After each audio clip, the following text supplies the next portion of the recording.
Welcome everyone to the Chompcast, the official podcast of Sword Chomp and swordchomp.com.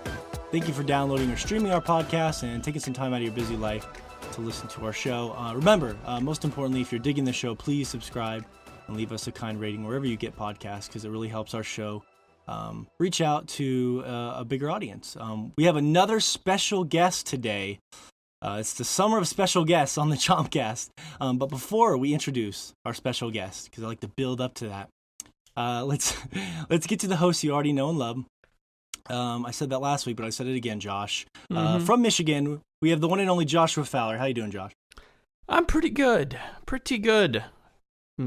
Pumped, ready for the show tonight. Had to chase down a bat to get my office ready to record in tonight. Get your adrenaline going? Mm-hmm. All right. Yeah, you chased it down? Did you actually get it? Well, I left it where it was. He decided to climb up behind a bulletin board that was screwed onto the wall, not just like on a hanger. That was that video you sent earlier. Okay, yeah, gotcha. that was that strange angry noise you heard coming from a bulletin board. Okay. Mm-hmm. I was hoping. Well, I'm glad to have you here, Josh. Hopped up on bad adrenaline. The best way to have you. Oh, yeah. From Japan, the greater Japan area, as they say, we have the one and only Sir Shay Layton. How are you doing, Shay? Is there a lesser Japan area? I don't know, but it makes your area sound better, doesn't it? I think Japan is just Japan, really. It's all greater But Japan. It's sure, all I'm in the greater area. I'm in the Inaka right now, actually. So, but yeah, I'm doing well. I am not playing Elder Scrolls right now. You motherfucker. Please, we'll have to bleep that out later. Come on, Shay. Come on, full focus and attention. No, I'm just kidding. You can do what you got to do. Yeah, you're Do what good. you got to do. I'm just gonna let him play a I said video I'm not playing it. I Okay, said I'm good. not Well, but I playing kept it. seeing you look. Oh, gotcha. Sorry, I kept seeing you look down on the webcam, so I thought you were being sarcastic. So, I'm looking at my boner, so Okay. please leave me alone. but thank you, Shay. We are glad to have you here, and of course, our first co-host from Texas this week. You know and love him. His Tinder profile reads, "The best Asian Johnny Depp impersonator money can buy."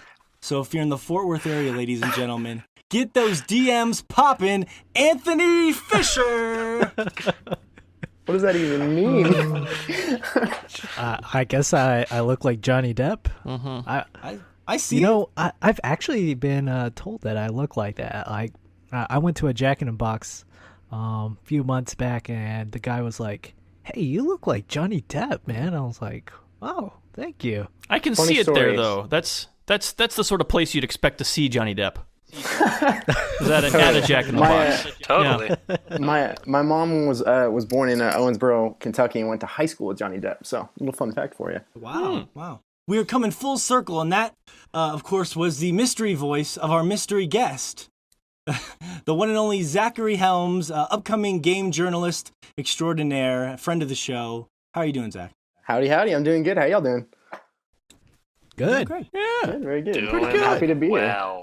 You excited? You nervous? How you feeling? Oh, dude, this is my first podcast. This is exciting. This is I don't know how many listeners remember, but a couple weeks ago I got to interview Morgan and Josh about my own little project for school. So a little bit of full circle here. Super excited to be here. Thank you for having me. Yeah, well, glad to have you, and, it's going to be a lot of fun. Nothing like that first podcast, man. Oh, It's, yeah, for sure. You gotta get it out of your system. And of course, I'm your host, Morgan Barnes, from the great blue skies of Montana. A couple things I want to go over with you real quickly here, Zach, before we get into it. All right. Just to kind of break the ice here on your first podcast. Okay. First and foremost, we need you to settle the debate. We've been fighting about this off the air. Okay. Bohemian Rhapsody.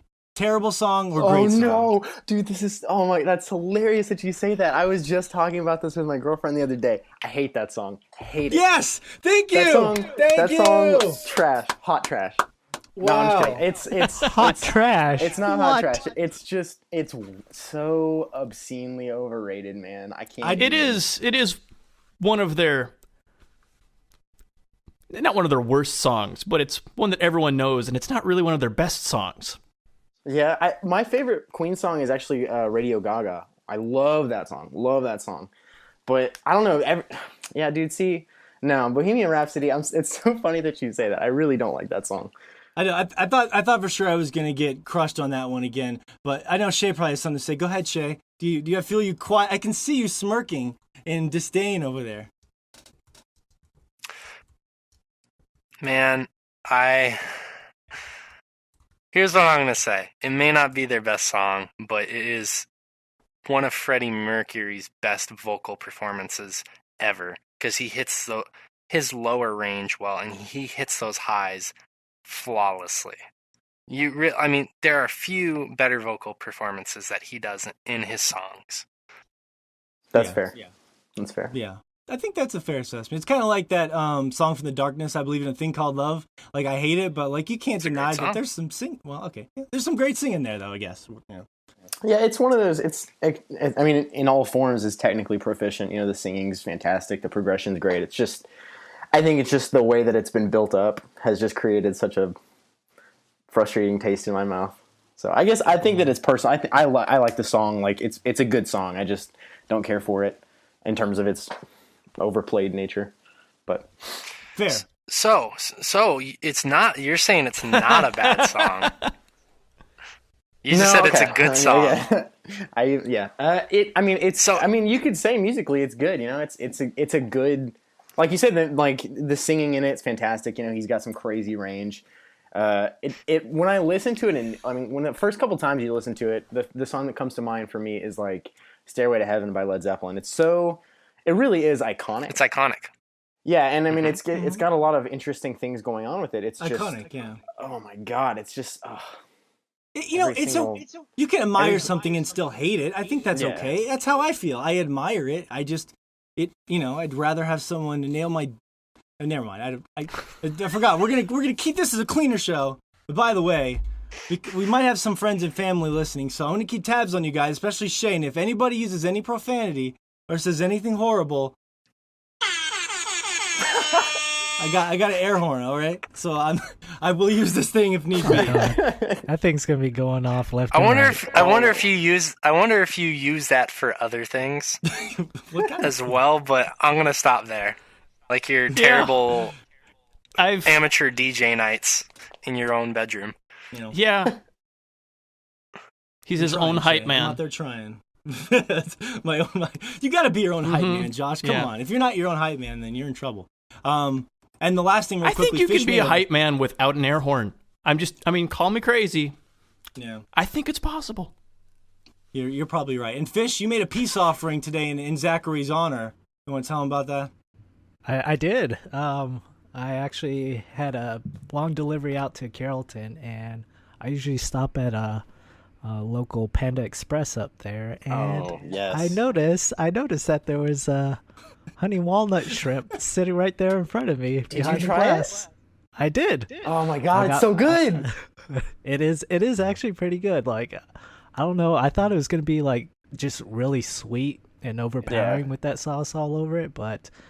Combined with the walnuts and that sauce and that tempura breading that they have going over it, it's actually really good. It's definitely a magic. It's definitely magic. I don't know. The last time I've gone a couple times, I will say though, it tasted like I was eating sweet cigarettes. I'm gonna be honest with you. It did not taste. I think it's because it's because it sits there all day. It's like you really run that risk. Well, especially with anything that has nuts in it, because if nuts specifically, peanuts, walnuts, anything like that are, if they get reheated too many times, the burnt flavor they get is really, really similar to cigarette butts. Like, yeah, absolutely. Yeah, which is strange. And of course, our biology major on the crew can verify that shrimp are indeed the cockroaches of the ocean. So you should never. I thought you were going to say the cigarettes of the sea. Actually, ebi, as it's called in Japan, is very good, and they have Ebibirgers at McDonald's in Japan. Is that a It's shrimp burger? Yes, it is. Oh no! Yeah, it's not super good. Horrifying. I feel like if anything, the clams would be the cockroaches because they're so resilient. They've got a hard exterior. I feel like that would be more accurate, not necessarily no, the best clam- representation. The clams are the snails. Think about it. Wouldn't the snails be the snails? No, the snails are Because there are aquatic snails You're there. thinking too Morgan. hard, Josh. You're thinking too okay, hard. fine. Oh boy. I'll let you guys enjoy your aquatic cockroaches. No, but Hey, I'll you speak- came to me. You came to me for the advice. You came to me for the verification. You're supposed to back me up. I was just setting you up to help me out. Not after the Bohemian Rhapsody incident of 2017. The incident of 2017. So yeah, I'll run down real quickly the topics here. But yeah, glad to have you on the show today. We have a fantastic show, a bunch of fun topics, including some more Pyre talk. We have me and Josh are playing The End Is Nigh, which is from half of the Meat Boy team. We'll talk about that later. Shay is obsessed with the Skyrim mobile card game. I know he will not shut up about it, so he's really excited to talk with us all about the Skyrim card game that is sweeping the nation. I also wanted to talk to Shay, our resident biology major, about a crazy article I put on our Instagram page involving sharks, and we have all sorts of other madness that we'll get to as well. But the topic of the week, I will swing it to you, Zachary, to introduce. Whenever I like to give the guest host a chance to pick the topic, and when you got back to me, you said it had something to do mostly with like video game endings. So, do you want to kind of set up the question for us? Yeah, for sure. So I was thinking about this for a while whenever you had suggested it, and I was kind of thinking about what specifically in gaming do I look forward to the most. And that sounds super funny, like I'm waiting for the game to end or something like that. But really what I mean is like there's some games that you play and you're just like so enamored with how they chose to end it. And you know there are examples that we can talk about. So we can just talk about some of our favorite game endings. We can talk about some game endings that really sucked. We can talk about, we can keep it as broad as you guys would like. I have a couple that I would love to talk about, and I would love to hear some of yours as well. Okay. Well, I mean, get the ball rolling. What's an ending that you were, kind of stuck with you, or you'd excited to talk about? Okay, yeah. So my favorite ending in gaming last year was, did you guys play this game called Inside? Definitely. Yes. That game Yep. was so bizarre, and I loved every minute of it. And it was, first of all, let's talk about the game. I think the game itself was like not too hard. I don't particularly care for puzzle games, so the game itself kept moving at a brisk pace while still offering a little bit of challenge. And by the end of it, are we going to spoil things? Yeah. We did a Okay. spoiler cast on Inside way back in the day. Oh, that's People right, can yeah, find if okay. they want. Okay, sweet. So, the ending of it is you end up as like this massive blob of like people. I don't even know how to describe it, but like you're seemingly escaping this laboratory, and you finally break out and you get to the end. And then the picture slowly pans out, and your character is just laying there. This mass of souls is just laying here, and this whole time I'm thinking, okay, so what next? Like I'm trying to like move my sticks, trying to figure out if I'm allowed to control this character again, and the game just kind of ends. And I thought that was such a really interesting ending in that obviously it was extremely ambiguous, but it was so like unexpected because the pacing was just so good. You expected it to continue, and I thought that was kind of a testament to kind of the gameplay. Like I thought the ending was so different than the rest of the game in its gameplay perspective that I was like, wow, that really highlighted how good the pacing was. Does that make sense? Yeah. We argued a lot about the Inside ending quite a bit on one of our podcasts. I don't remember which one it was, but I think we all liked it. I think we all thought it was really effective. Yeah, absolutely, for sure. So it's kind of that